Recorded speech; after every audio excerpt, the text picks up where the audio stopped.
Pada tahun 2014, mantan istri Raja Abdullah dari Arab Saudi berdemo di depan kedutaan Saudi di Inggris untuk menuntut pembebasan keempat putrinya yang telah dipenjara atas perintah ayah mereka. Situasi empat putri ini sangat mengerikan, di mana mereka dibius, dibiarkan kelaparan, dipermalukan, dan ditolak perawatan medisnya. Kasus ini sudah berlalu sejak 25 tahun yang lalu, dan dua putri yakni Putri Hala dan Putri Maha telah meninggal berturut-turut karena overdosis obat. Sheikha Al-Anud tidak menyerah untuk memperjuangkan pembebasan sisa dua putrinya yang ditahan. Namun, sejak Raja Salman naik tata, putri tersebut tidak terdengar kabarnya, seolah dihapus begitu saja dari sejarah. Tidak ada pemerintahan yang secara terbuka mengangkat masalah keselamatan dan hak asasi manusia mereka. Hingga saat ini, nasib mereka masih belum diketahui sama sekali. Mengapa media mengutuk Sheikha Al-Anud, ibu yang egois? Mengapa kesalahan ibunya bisa membuat empat putri itu dipenjara seumur hidup? Berikut kisah tragis Putri Jawaher,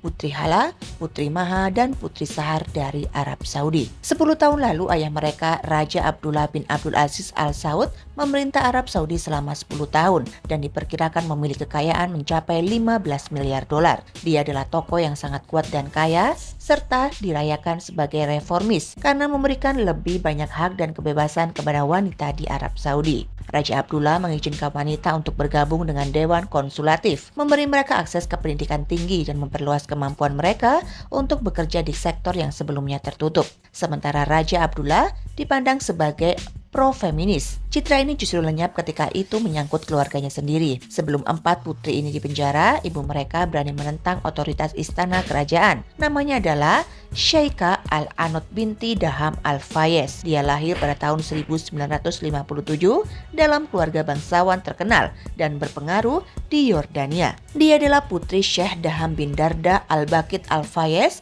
dan istrinya Gutna bin Mitkel Al-Fayez, seorang putri dari Syekh terkemuka di Bani Syahir. Ketika Sheikha berusia 15 tahun, orang tuanya mengatur perjodohan agar dia menikah dengan Raja Abdullah yang berusia 50 tahun saat ini. Ini adalah pernikahan yang diatur untuk kepentingan politik dan Al-Anud belum pernah melihat suaminya sebelum hari pernikahan mereka. Gadis muda itu gugup tentang pernikahannya dan bagaimana mungkin dia mencintai seorang pria yang cukup tua untuk menjadi kakeknya. Kisah ini menggambarkan kenyataan pahit bagi banyak gadis muda di dunia Arab, di mana aliansi keluarga dan politik seringkali diutamakan daripada kesejahteraan pengantin wanita. Pada saat pernikahan mereka, Raja Abdullah sudah memiliki 30 istri yang dia kawin cerai dan mereka memberinya total 36 anak sepanjang hidupnya. Abdullah mayoritas menikah dengan putri-putri dari klan Al-Fayez dari Bani Syahir, klan Al-Shalah dan Aniza, dan klan Al-Jarba dari Irak di suku Samar. Setiap istri dan anaknya sering tinggal di istana atau villa yang terpisah dan jarang berinteraksi satu sama lain.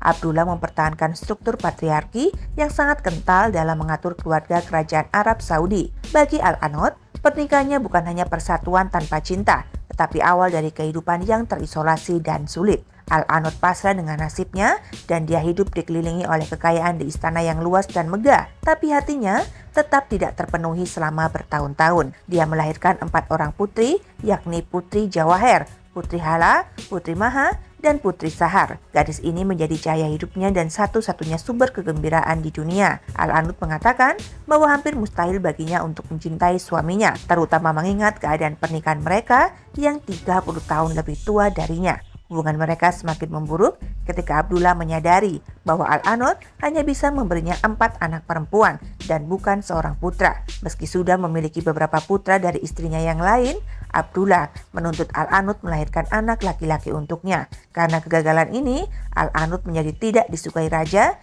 dan Abdullah mengalihkan perhatian ke istrinya yang lain. Abdullah akhirnya berhenti untuk tinggal bersama Al-Anud. Ada kemungkinan bahwa raja menceraikannya setelah kelahiran putri keempat mereka, namun Al-Anud bahkan tidak mengetahui perceraiannya. Pada saat itu, di Arab Saudi, seorang pria secara hukum dapat menceraikan istrinya tanpa memberitahunya dan meninggalkan wanita itu dalam keadaan ketidakpastian dan ketidakdayaan. Ketika 4 putri itu masih muda, mereka menikmati semua hak istimewa kehidupan kerajaan. Mereka menerima pendidikan terbaik, berkeliling dunia, tinggal di hotel bintang 5, berlibur di resort eksklusif, dan mengenakan pakaian desainer terbaik. Namun pada masa itu, di Arab Saudi, Hidup wanita kerajaan selalu ditandai dengan ketergantungan pada wali laki-laki di bawah hukum perwalian negara. Wanita memerlukan izin dari wali laki-laki baik ayah, saudara laki-laki, suami atau anak laki-laki untuk hampir aspek kehidupan mereka. Mereka hanya bisa belajar, bekerja, bepergian, keluar negeri, membuka rekening bank atau akses perawatan medis dengan persetujuan wali mereka. Abdullah adalah wali bagi mereka. Meski dia adalah ayah yang ketat, dia memberi 4 putrinya kebebasan selama masa kecil mereka dan membuat para putri tidak perlu khawatir tentang mencari nafkah. Tentunya ketergantungan penuh pada ayah mereka mempunyai satu arti bahwa mereka harus patuh pada keputusan raja dan keputusan raja adalah mutlak. Pada tahun 2003, Al-Anud juga tidak dapat hidup di istana dengan suami yang tidak dicintainya. Dia membuat keputusan untuk melarikan diri dari Saudi ke London dengan bantuan organisasi hak perempuan. Al-Anud percaya bahwa 4 putrinya akan aman karena selama ini Raja Abdullah selalu bermurah hati pada anaknya. Namun Al-Anud segera menyesali pelariannya. Raja Abdullah yang mengetahui bahwa istrinya kabur menjadi marah besar. Meski sudah tidak fokus pada Al-Anud, dia masih menganggap Al-Anud miliknya. Abdullah menganggap kaburnya Al-Anud sebagai penghinaan terhadap otoritasnya. Egonya terluka dan amarahnya tak terkendali. Tetapi Abdullah tidak tahu di mana dia harus menyerang untuk menyakiti Al-Anud.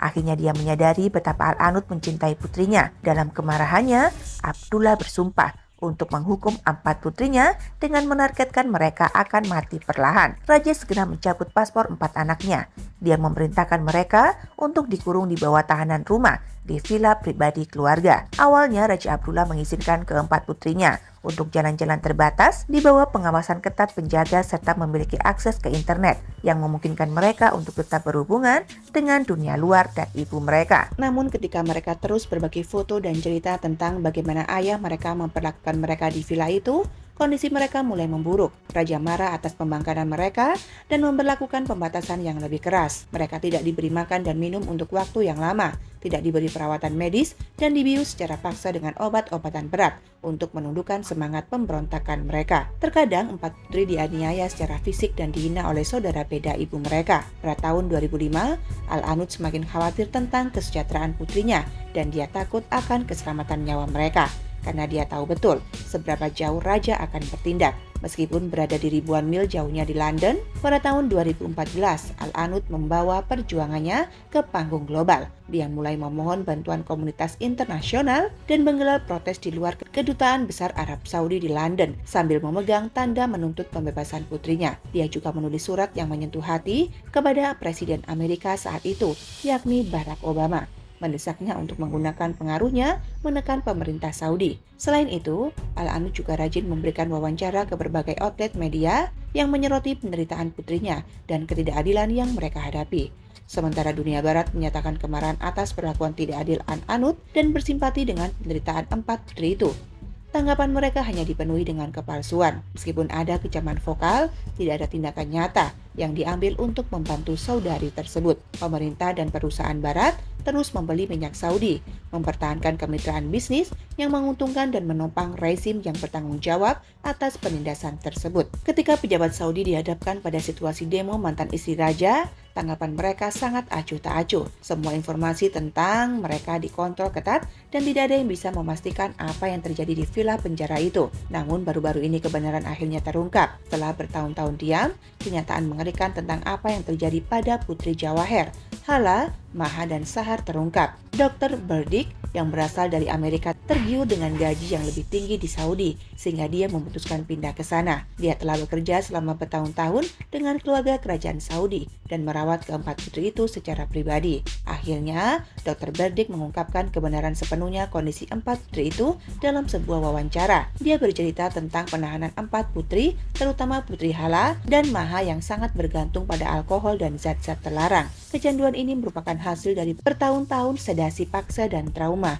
Zat-zat ini tidak hanya disediakan bagi mereka, tetapi sering dipaksakan sebagai alat kontrol. Para putri hidup di bawah pengawasan terus-menerus dan gerakan mereka dipantau kamera dan alat pendengar. Terkadang Putri Hela dan Maha bersikap meledak-ledak dan memiliki perilaku agresif, dan dalam kejadian ini, staf istana akan memanggil petugas medis untuk membius para saudari itu. Dr. Burdick terus mengunjungi para putri untuk menawarkan perawatan medis dan dukungan emosional. Dia juga membantu untuk mengatasi kecanduan Putri Maha dan juga Hala. serta menyarankan mereka berdua ke salah satu pusat rehabilitasi terbaik di dunia, California. Namun pihak kerajaan segera menolak tawaran itu dan mengatakan bahwa 4 putri tidak akan pernah diizinkan meninggalkan Arab Saudi dan memperingatkan agar Dr. Burdick tidak menekan masalah ini. Akhirnya dia mencoba untuk membantu 4 putri sebisanya. Dan dengan bimbingannya, dia berhasil mengatasi ketergantungan Putri Hala. Ini adalah kemajuan yang luar biasa. Dan untuk pertama kalinya, dia mulai memimpikan kehidupan di luar istana. Hala mulai bermimpi untuk kebebasan dan dia percaya bahwa dengan izin ayahnya, dia bisa meninggalkan Arab Saudi. Dr. Burdick mengatur pertemuan antara Hala dan Raja saat makan malam. Di sana dia memberitahu ayahnya bahwa dia sudah sembuh dan dia ingin bepergian ke luar negeri. Putri Hala meminta izinnya untuk pergi ke Italia. Raja mendengarkan dengan seksama, tapi mengatakan bahwa permintaan Hala hanya akan dipertimbangkan dengan satu syarat, yakni dia harus terlebih dahulu menikahi pria Muslim Saudi pilihannya. Hala tidak ragu menolak tawaran ayahnya. Mengetahui pernikahan itu dirancang untuk membuatnya tetap di bawah kendali ayahnya. Dr. Burdick mengatakan bahwa para putri terkadang tidak diberi makan dan pasokan air diputus untuk waktu yang lama. Sebagai orang yang jarang digeledah, dia mengumpulkan sisa makanan di dapur dan menyelundupkan ke para putri. Seluruh alat komunikasi para putri mulai dilucuti, membuat mereka terisolasi di penjara villa. Menyadari situasi yang memburuk, Dr. Burdick tidak dapat lagi membantu para putri karena ancaman keselamatan. Dia memutuskan untuk meninggalkan Arab Saudi dan kembali ke Amerika Serikat. Namun sebelum pergi, Dr. Burdick mengatur kunjungan terakhir dengan Putri Maha. Dia merasa terkejut karena seluruh rambut Putri Maha hampir rontok. Tubuhnya bengkak karena kekurangan gizi dan obat, serta kondisi mentalnya sangat terganggu. Wanita muda bersemangat yang pernah memimpinkan kebebasan ini telah menjadi bayangan dirinya sendiri. Raja Abdullah akhirnya meninggal pada tahun 2015. Namun setelah kematiannya, para putri tetap dipenjara. Sebelum kematiannya, Raja dilaporkan bersumpah bahwa para wanita itu tidak akan pernah dibebaskan untuk memastikan penahanan mereka terus berlanjut. Setelah meninggalkan Arab Saudi, Dr. Burdick mengetahui berita memilukan dari temannya yang masih bekerja di sana, bahwa Putri Hala telah meninggal pada tahun 2021 karena penyakit kronis yang tidak disebutkan namanya. Pengadilan kerajaan mengumumkan kematiannya, tetapi tidak memberikan rincian lebih lanjut. Tragisnya, 6 bulan kemudian Putri Maha juga meninggal. Dan kali ini, istana bahkan tidak merilis pernyataan resmi kematiannya dan hanya disebutkan secara singkat di media sosial oleh sebuah yayasan kemanusiaan yang terkait dengan mendiang Raja Abdullah. Nasib 2 putri yang tersisa yakni Putri Jawaher dan Putri Saher tidak diketahui. Dan sebagian publik percaya bahwa mereka masih ditahan di Arab Saudi. Tapi ada juga kemungkinan yang menghantui bahwa mereka mungkin tidak lagi hidup. Kurangnya informasi seputar kehidupan mereka hanya memperdalam misteri dan tragedi situasi mereka. Al-Anud yang tinggal di London masih berharap bahwa dia bisa melihat setidaknya salah satu putrinya lagi. Meskipun bertahun-tahun dalam keheningan dan ketidakpastian, dia menolak untuk menyerah. Dengan pemerintahan de facto, putra mahkota Muhammad bin Salman yang revolusioner, publik berharap bahwa keadilan bisa segera ditegakkan. Menurut kalian, apakah reuni antara ibu dan 2 putri itu bisa terjadi di masa depan? Terima kasih sudah menonton video ini dari awal hingga akhir. Jika kalian suka dengan video ini, jangan lupa klik tombol subscribe, like, komen, dan share agar tidak tertinggal informasi sejarah dunia lainnya. Sampai jumpa di video selanjutnya.